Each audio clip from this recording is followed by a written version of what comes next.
people don't want to hear it, Wayne. They don't want to hear it. We know we're right, but they don't want to hear it. Right. And there's, we couldn't have been any clearer.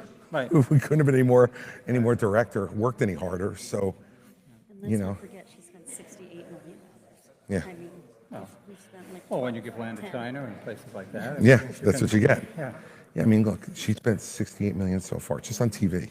Spent $68 million so far, $59 million by DeSantis, and we spent 12.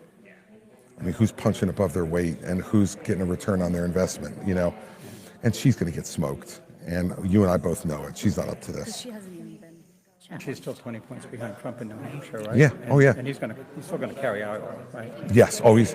I talked to DeSantis called me, petrified that I would. He's probably getting out after Iowa. Well, moments of unplanned honesty from Christie, talking about his fellow Republican presidential nominees that are soon probably going to follow his lead and dropping out of the race.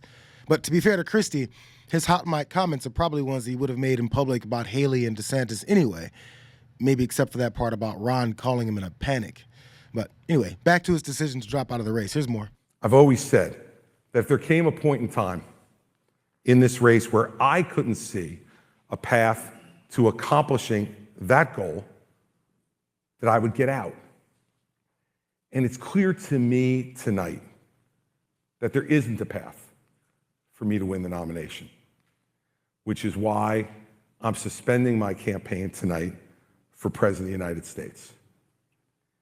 I know, and I can see it from some of the faces here, that I'm disappointing some people by doing this. Even though Christie departed without making much of a dent in Trump's lead and control over the party, he was able to clearly point out how Haley and DeSantis' fealty to the guy that they're trying to beat is all over the place. His takedowns of their strategies actually may have helped Trump by showing Republican voters just how weak and unelectable that they are, especially when they're faced with confronting him.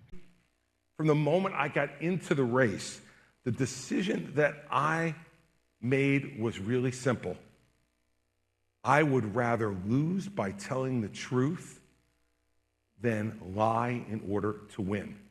Unlike some of the other candidates, we're fighting for something bigger than ourselves. We're fighting for something bigger than self-interest. We're fighting for something bigger than the next title. The smallness of the campaigns, who spend more time arguing and worrying about who should get out of the race than they have spent going after the front runner.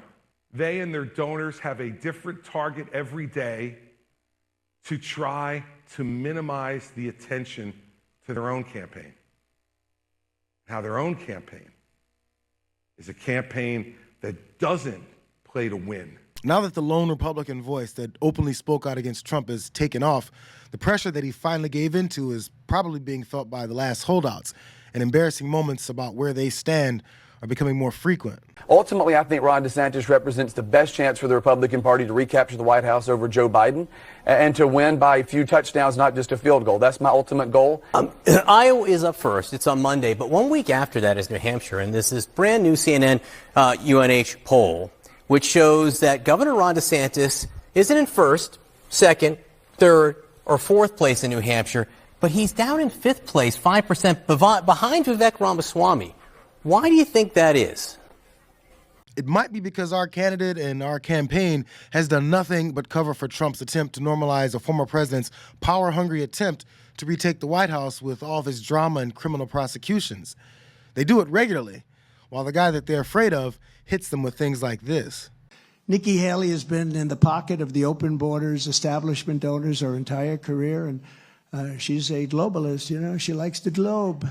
I like America first. The people in this room like America first.